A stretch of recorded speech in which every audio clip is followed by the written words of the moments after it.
Mark, what did it mean to you to be able to score 30 against Kentucky in front of this home crowd? The home crowd was amazing. They showed us unbelievable energy, and I felt like we played with that throughout the course of the game.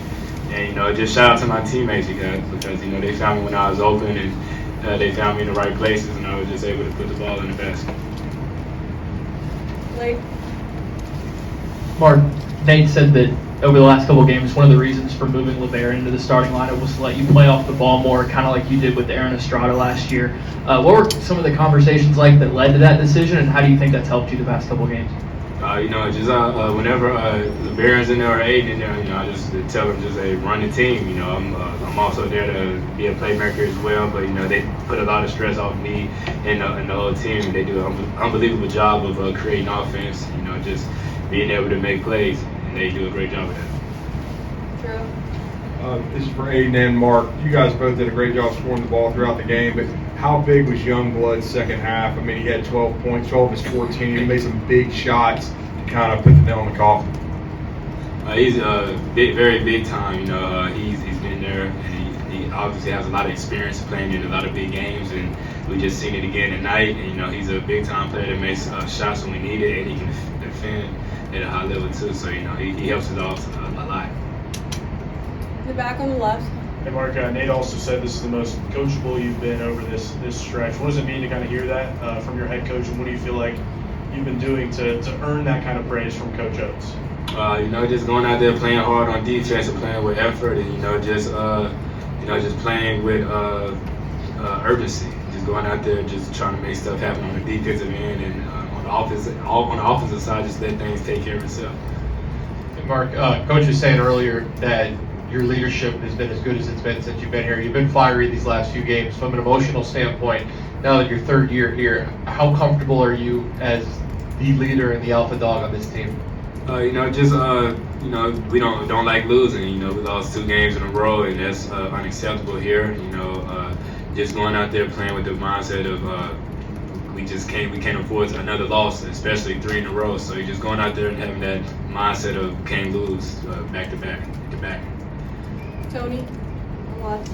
For either of y'all, Nate talked about there being a zero tolerance policy for turnovers, scouting mistakes, lack of effort. How do you approach that on the court? You kind of know that there's a lot of comings and goings, throughout the game. No, just take it on the chin, accept that you made a mistake, and keep your head high, keep your attitude positive, and just be ready for when he puts you back in to make up for what you just did wrong. So. This is for either of you guys. You start out giving up 20 points in the first 5 minutes, but then you turn things around. What did you do to change that, and how good does it feel to make a statement about your defense? When we was down it was 20-9, especially at home, and it was a great crowd, like I said, just having pride to not take another loss at home, just playing with fire and playing with energy and more urgency, and I felt like we changed it around really quick, and the fans was great, and they gave us a lot of energy on the defensive side of the ball. Nick? Yeah, Mark, the zero tolerance policy, you've been here several years. Nate stresses those types of things, but basically if you don't do them, you'll get subbed out. How did you react to that? How do you feel like teammates reacted to that?